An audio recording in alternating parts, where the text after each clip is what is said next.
भारत माता की। भारत माता की। राम राम बनाई साराय ने।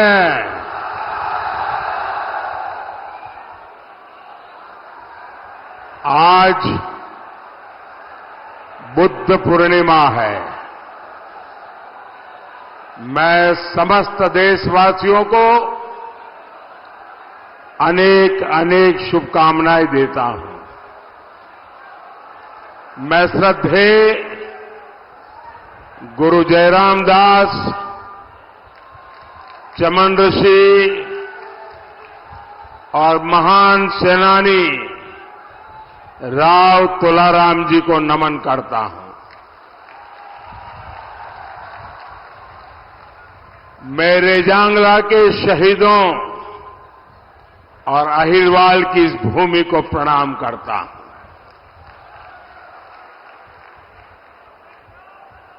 मैं अगर हरियाणा में आऊं तो पुरानी यादें ताजा न हो जाए, ऐसा हो नहीं सकता। यहां भी वहां भी बहुत सारे परिचित चेहरे नजर आ रहे हैं। पुरानी पुरानी यादें भी, क्योंकि हरियाणा तो बरसों तक एक प्रकार से मेरा घर ही बन गया था।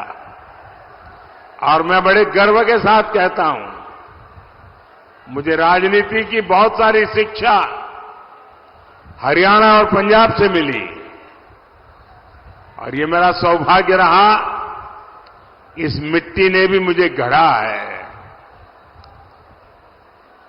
वो 1995 का शायद कालखंड होगा, जब मैं प्रभारी के रूप में यहां आया था। लेकिन आमतौर पर प्रभारी आते हैं दौरा करने के लिए, मैं हम मुकाब करने आ गया था। यहीं पर रहता था। और उस समय हमारे मनोहर लाल जी संगठन का काम देखते थे। उस समय हमारे रमेश जोशी जी अध्यक्ष हुआ करते थे। तो रमेश जी, मैं, मनोहर लाल जी हरियाणा की खूब खाक छानी थी। मैंने यहां माताओं बहनों के हाथ का खाना भी खूब खाया है। और हमारे नारनौल के सुरजा हलवाई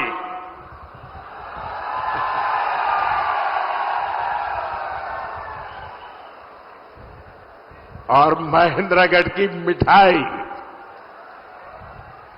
शायद इसी के कारण ये हमारा राबिला डायबिटिक हो गया।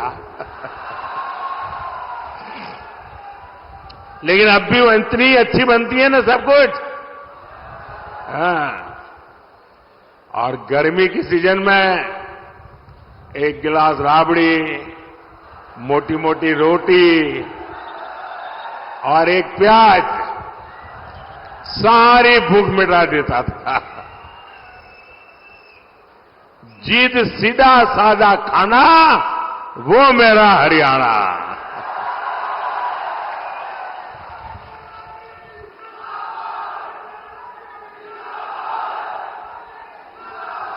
साथियों, हरियाणा के घी मक्खन का जोर आज पूरी दुनिया देख रही है। सारी भारत विरोधी ताकतें लगी रहती हैं, लेकिन मोदी इनके झुकाए नहीं झुकता है।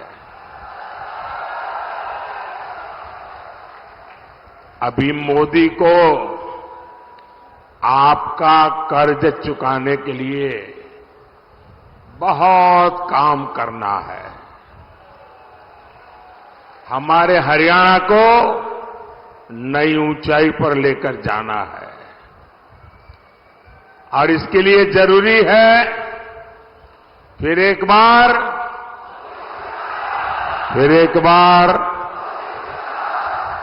बार साथियों, ये चुनाव देश का प्रधानमंत्री चुनने का चुनाव है। आप प्रधानमंत्री नहीं चुनेंगे, देश का भविष्य भी चुनेंगे।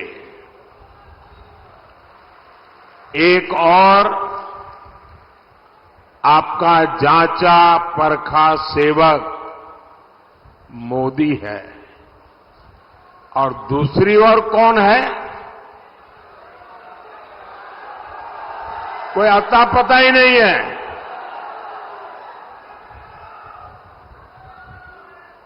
और हरियाणा के लिए तो मोदी मतलब शायद यहां हरियाणा में आपको कम से कम 5,000 लोग ऐसे मिल जाएंगे जो दूर से चिल्ला सके, मोदी जी जरा रुक जाओ, ऐसे कहने वाले 5,000 लोग मिल जाएंगे।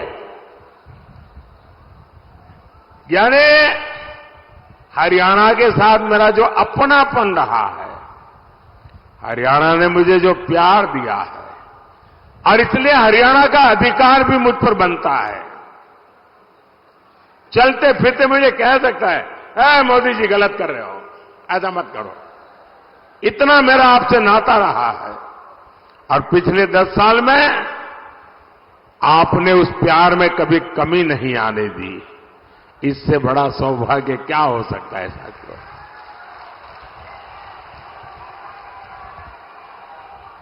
और ये इंडिया अलायंस वालों का हाल तो ऐसा है कि गाय ने दूध दिया नहीं, लेकिन घी खाने के लिए इंडी वालों में झगड़ा शुरू हो गया। अब ये लोग कह रहे हैं हर साल एक आदमी भारत का प्रधानमंत्री होगा, 5 साल 5 पीएम। आप मुझे बताइए, ऐसे देश चलेगा क्या? चलेगा क्या? और हमारे हरियाणा के लोगों में तो ग्रामीण भाषा में चौपाल में बैठ करके जो ठहाके लेने की ताकत है ना, मुझे पक्का विश्वास है कि 5 साल में 5 प्रधानमंत्री 5,000 चुटकुले हरियाणा वाले बना देंगे। साथियों, ये लोग देश को फिर से गड्ढे में धकेल लेंगे, नहीं तो क्या करेंगे? साथियों, इंडी गठबंधन के लोग ये घोर सांप्रदायिक है, घोर जातिवादी है, घोर परिवारवादी लोग हैं।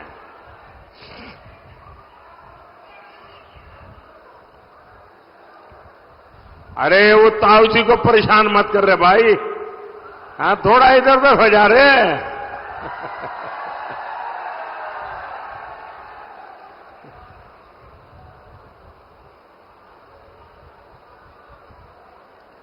देश की जनता इंडी जमात के इरादे पहले ही भांप चुकी है, इसलिए इनका ये हाल हुआ है। 5 चरणों में ही इंडी जमात का ढोल फट गया है। और आपने देखा होगा, तीसरे चरण के बाद इन्होंने रोना धोना शुरू कर दिया। इलेक्शन कमीशन आंकड़े क्यों नहीं देता है, आंकड़े देर से क्यों देता है, इलेक्शन कमीशन ऐसा क्यों करता है, इलेक्शन कमीशन वैसा क्यों करता है। उधर ईवीएम बंद हो गया, उधर ईवीएम चलता नहीं है, उधर ईवीएम का यानी उन्होंने ग्राउंड बनाना शुरू कर दिया है कि पराजय का ठीकरा किसके सर पर फोड़ा जाए। और इसलिए बराबर जम करके इस बार ईवीएम को गालियां दे रहे हैं। हम सब जानते हैं भाई, जिस भूमि में कोई पैदावार न हो, कोई किसान उसमें एक भी बीज डालेगा क्या? जिसमें फसल न हो, ऐसी जमीन पर या ऐसी सीजन में कोई किसान एक भी बीज डालेगा क्या? जब पता है कि इनकी सरकार नहीं बनने वाली, तो कोई उधर वोट डालेगा क्या? कोई डालेगा क्या? ये हरियाणा वालों को तो कहने की जरूरत ही नहीं है जी, क्योंकि उनको मालूम है भाई, इनकी सरकार 7 जन्म में भी बनने वाली नहीं है। और कांग्रेस को दिया हर वोट बेकार ही होना है।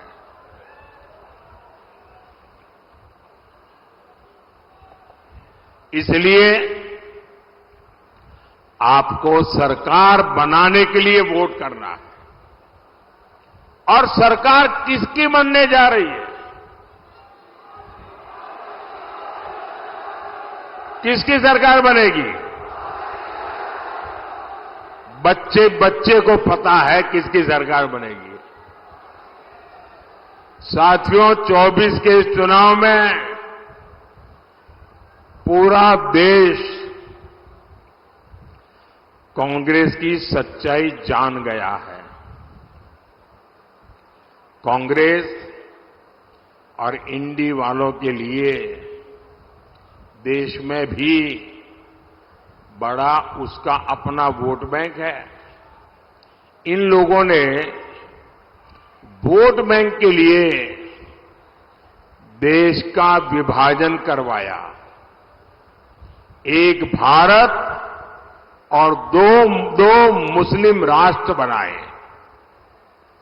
अब इंडी वाले लोग कह रहे हैं कि बचे हुए भारत पर भी पहला अधिकार मुसलमान का है।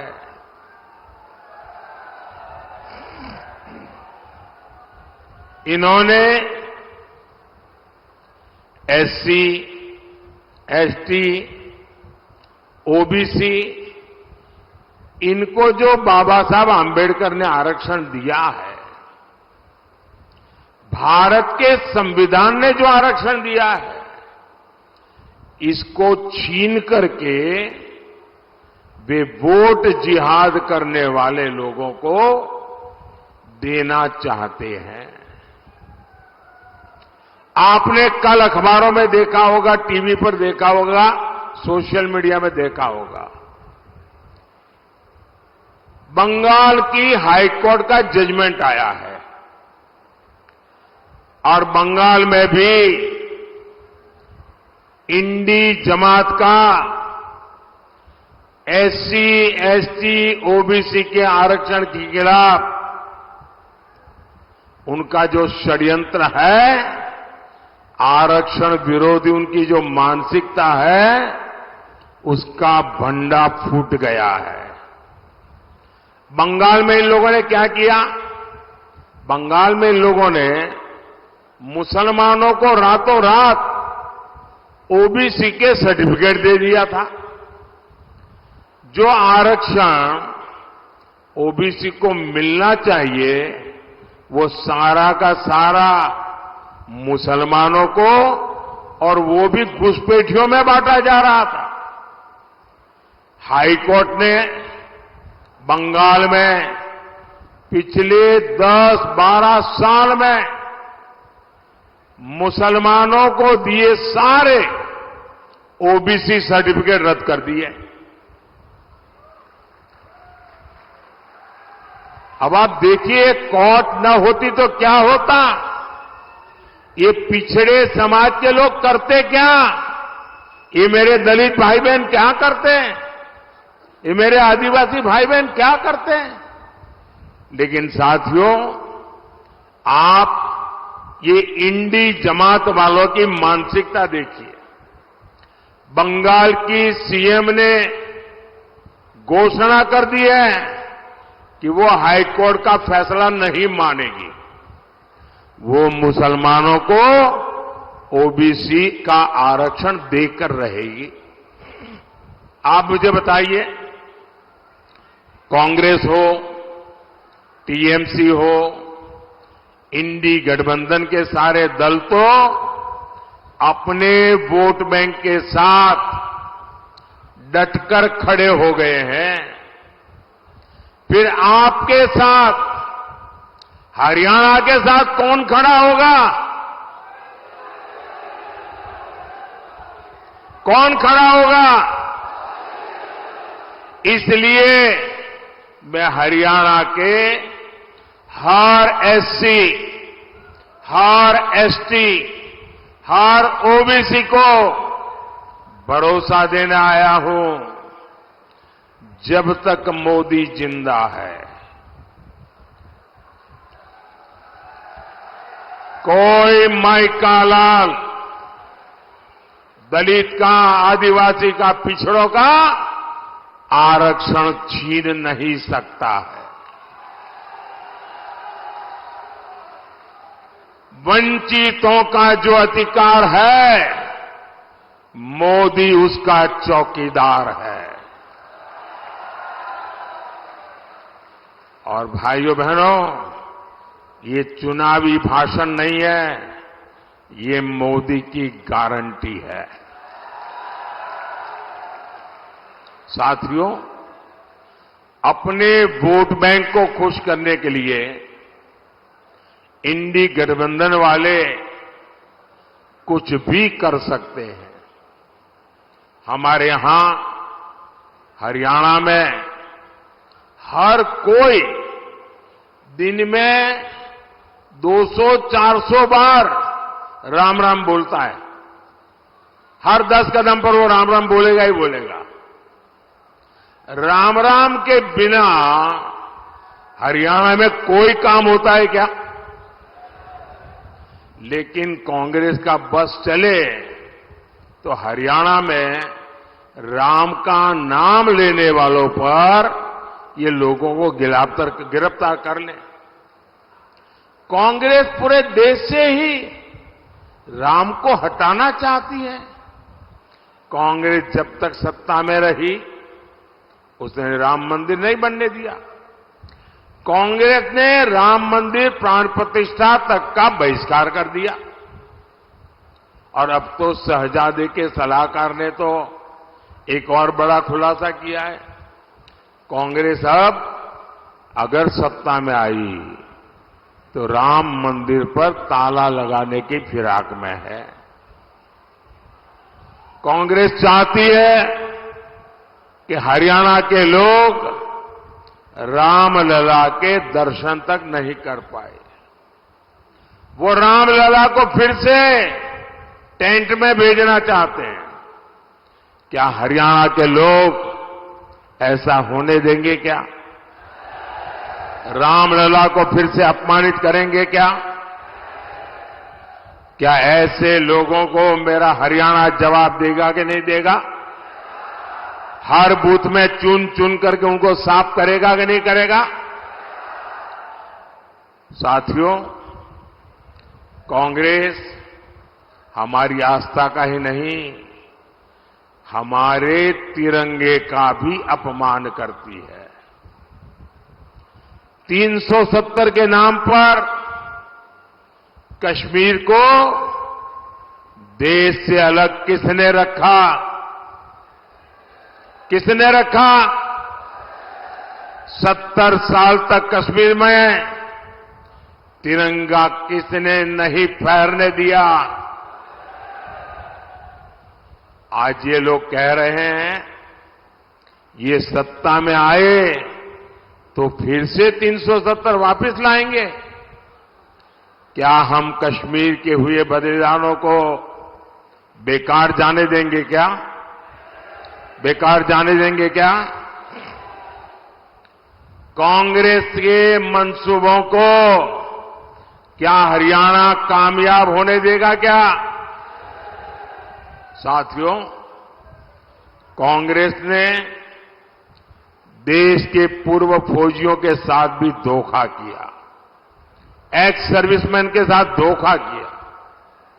उन्हें दशकों तक पूर्व फौजियों को वन रैंक वन पेंशन नहीं मिलने दी।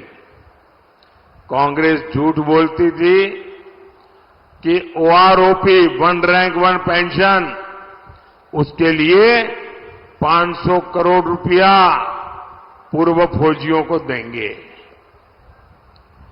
अब ये चुनाव जीतने के लिए पूर्व सैनिकों के साथ धोखा किया गया और कांग्रेस के जहन में सेना के प्रति, सैनिकों के प्रति नफरत का भाव भरा पड़ा है। और 1962 में पंडित नेहरू की जो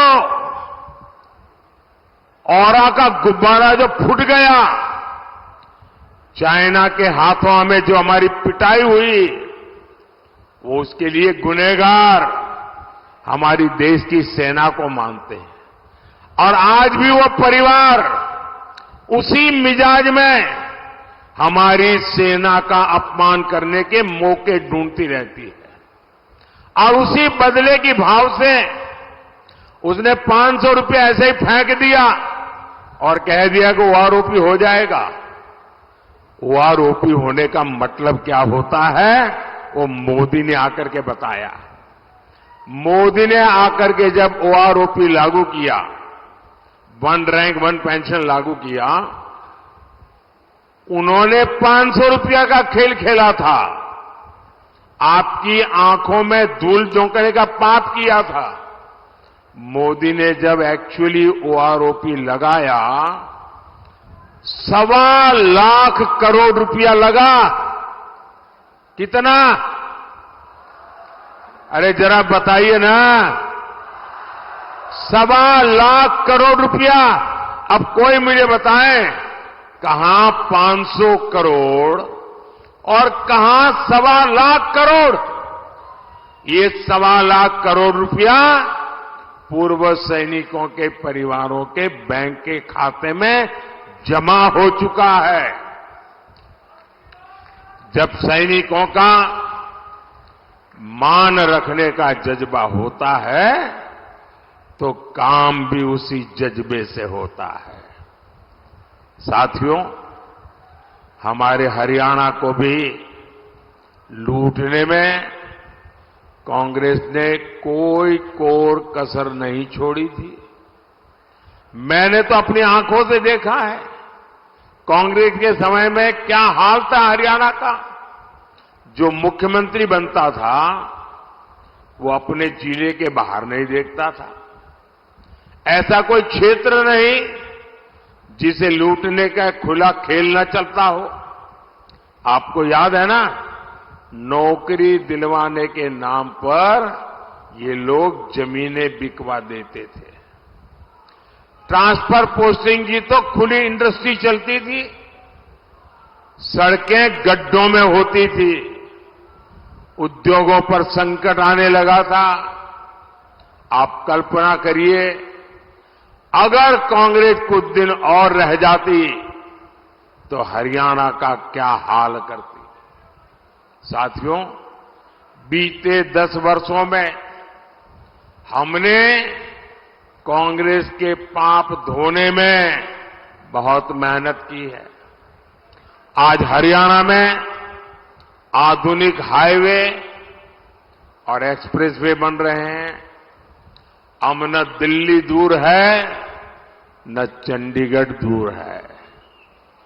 अब नारनौल वाले सुबह चंडीगढ़ से निकलते हैं और जात करके काम पूरा करके शाम को रात घर पहुंच जाते हैं। गुरुग्राम वालों का तो जीवन ही द्वारका एक्सप्रेसवे ने आसान कर दिया है।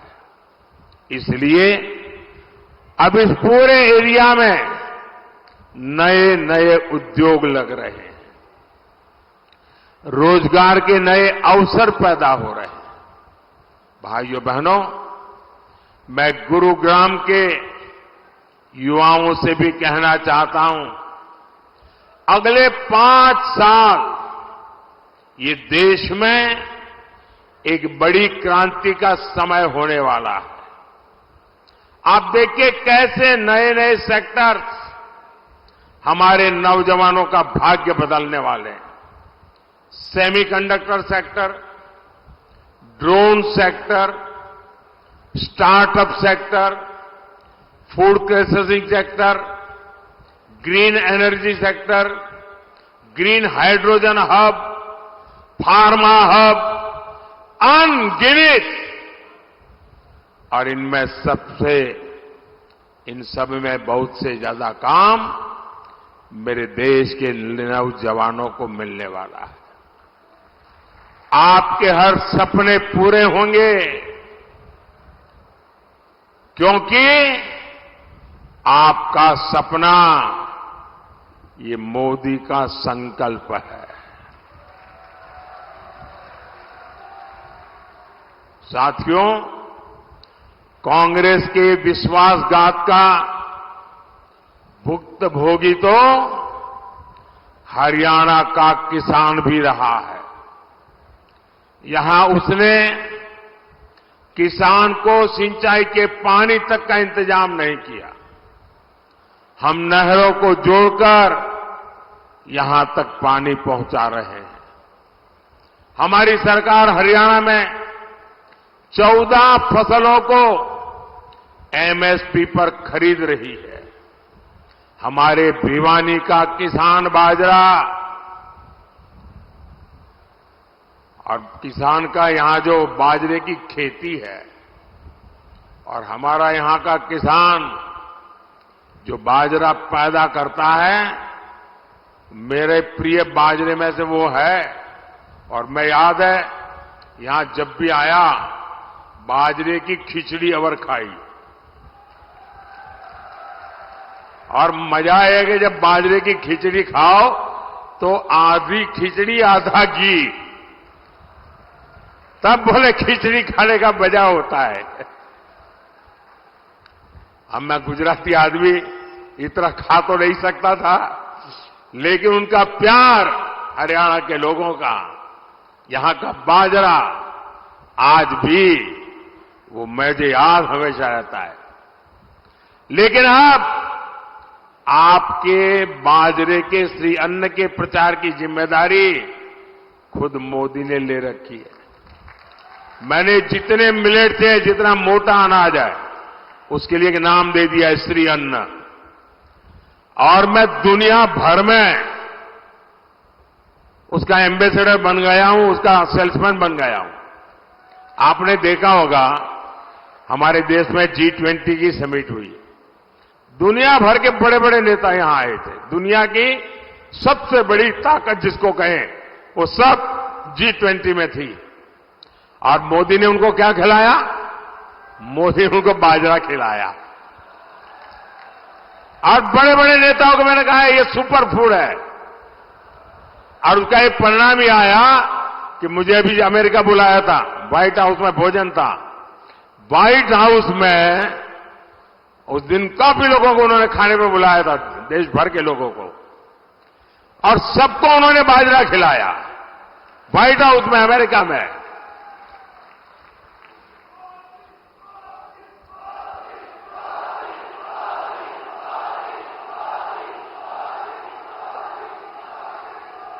साथियों,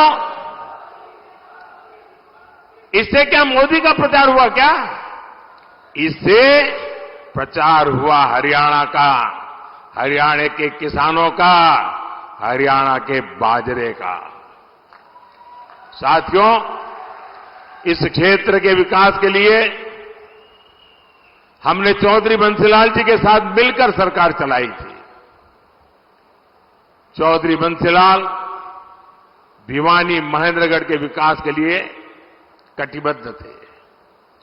और मुझे मेरा सौभाग्य रहा, चौधरी बंसीलाल जी से मेरी बड़ी निकटता रही। और वो रात को देर तक जागने के आदी थे। तो कभी कभी हमारी मीटिंग रात को 1 बजे के बाद शुरू होती थी और कभी कभी सुबह सुबह तक चलती थी।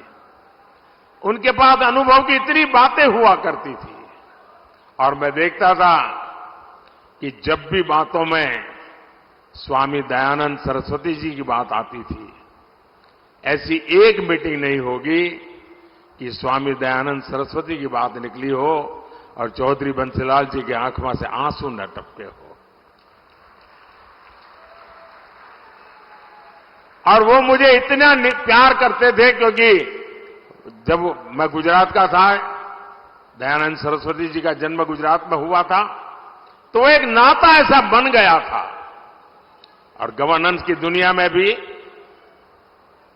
साथ साथ काम किया, बरसों तक साथ में काम किया। साथियों, लेकिन ये जो महापुरुष है, उन सब से प्रेरणा लेते हुए आज मेरी भी गारंटी है कि हरियाणा का विकास हम रुकने नहीं देंगे। लेकिन इसके लिए 25 मई को भिवानी और महेंद्रगढ़ से चौधरी धर्मवीर सिंह जी और गुरुग्राम से राव इंद्रजीत सिंह जी, मेरे इन दोनों साथियों को भारी बहुमत से विजयी बनाइए।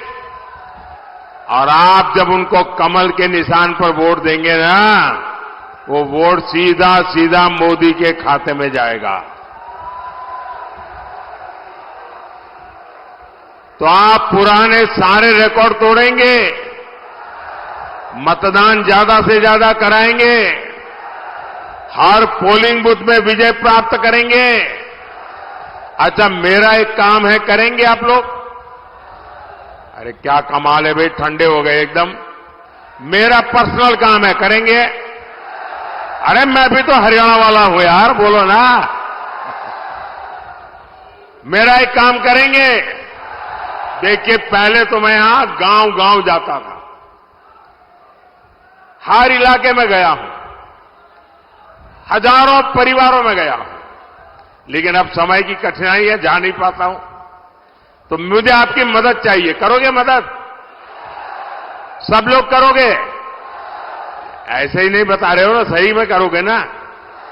एक काम करना, यहां से जाने के बाद ज्यादा से ज्यादा परिवारों में जाना, ज्यादा से ज्यादा घरों में जाना और हर परिवार के लोगों को बिठा करके कहना कि अपने मोदी जी आए थे, मोदी जी ने आपको राम राम कहा है, मेरा राम राम पहुंचा दीजिए। मेरा राम राम पहुंचा तो मुझे तसल्ली हो जाएगी। मुझे लगेगा कि चलो भाई, इन सब के मुझे आशीर्वाद मिल जाएंगे। तो आप करेंगे? मेरा राम राम पहुंचाएंगे, हर परिवार में, हर घर में पहुंचाएंगे। बोलिए भारत माता की, भारत माता की, भारत माता की। बहुत बहुत धन्यवाद।